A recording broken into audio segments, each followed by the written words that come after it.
नमस्कार, स्वागत है आपका कैपिटल टीवी में। क्या बंगाल में राष्ट्रपति शासन लगेगा? क्या भारी बहुमत से जीत कर आई ममता की गुंडागर्दी को सुप्रीम कोर्ट से मिलेगा तगड़ा झटका? बंगाल में हिंसा और खुलेआम खून खराबे के खिलाफ अब सुप्रीम कोर्ट में एक याचिका डाली गई है, जिसमें राज्य की कानून व्यवस्था को देखते हुए बिना किसी देरी के राष्ट्रपति शासन लगाने की गुहार की गई है।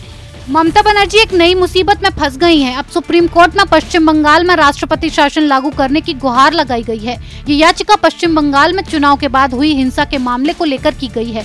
इसमें ये मांग की गई है कि सुप्रीम कोर्ट केंद्र सरकार को निर्देश दे कि पश्चिम बंगाल में राष्ट्रपति शासन लागू करे, अनुच्छेद 356 का इस्तेमाल हो। सुप्रीम कोर्ट में याचिकाकर्ता वकील घनश्याम उपाध्याय की ओर से दाखिल अर्जी में कहा गया है कि बीजेपी के सपोर्टरों की हत्या के मामले की SIT से जांच कराई जाए। सुप्रीम कोर्ट में दाखिल अर्जी में ये भी कहा गया है कि अदालत पश्चिम बंगाल के गवर्नर को निर्देश जारी कर कहे कि वो पश्चिम बंगाल के कानून व्यवस्था की स्थिति पर रिपोर्ट पेश करे। याचिका में कहा गया है कि राज्य में कानून व्यवस्था नाम की कोई चीज नहीं रह गई है और राज्य में संवैधानिक मशीनरी बिल्कुल फेल हो चुकी है। सुप्रीम कोर्ट में दाखिल अर्जी में ये भी कहा गया है कि मीडिया और न्यूज़पेपर की जो रिपोर्ट्स हैं, उससे ये बात पब्लिक डोमेन में है कि 16 बीजेपी कार्यकर्ताओं या फिर बीजेपी से सहानुभूति रखने वाले लोगों की हत्या की गई है। याचिका में आरोप लगाया गया है कि ये हत्याएं TMC के लोगों द्वारा की गई हैं। 2021 के विधानसभा चुनाव में जिन्होंने बीजेपी को वोट दिया है, उनकी सुरक्षा को नजरअंदाज कर दिया गया है। राजनीतिक पार्टी का इस तरह से जो रवैया है, वो तानाशाही वाला रवैया है।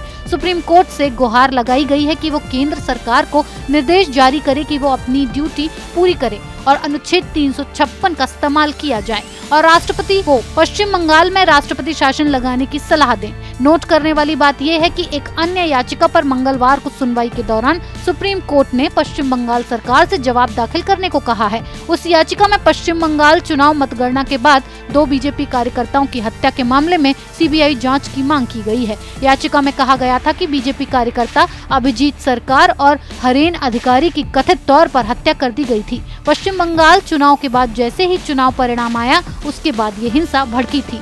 याचिकाकर्ता का आरोप है कि हत्या के बाद पुलिस ने लचर रवैया अपनाया है। सुप्रीम कोर्ट ने राज्य सरकार से उस मामले में जवाब दाखिल करने को कहा था। बंगाल में चुनाव के दौरान और चुनावी नतीजों के बाद भी भारी हिंसा जारी है। हालात इतने खराब हैं कि CBI की कार्रवाई के खिलाफ ममता बनर्जी खुद सड़कों पर उतर जाती हैं। इतना ही नहीं, दीदी गैंग के गुंडे पत्थरबाजी भी कर देते हैं। ऐसे में राज्य के लोगों की सुरक्षा का सवाल तो उठता ही है। इस खबर में फिलहाल इतना ही। बने रहिए कैपिटल टीवी के साथ। अगर आपको हमारा वीडियो पसंद आया हो तो इसे लाइक करें, हमारे चैनल को सब्सक्राइब करें और हाँ, बेल आइकन दबाना ना भूलें ताकि आप तक हमारे वीडियो की नोटिफिकेशन पहुंचती रहे। आप अपना सुझाव हमें कमेंट बॉक्स में दे सकते हैं। हमारे साथ जुड़ने के लिए शुक्रिया।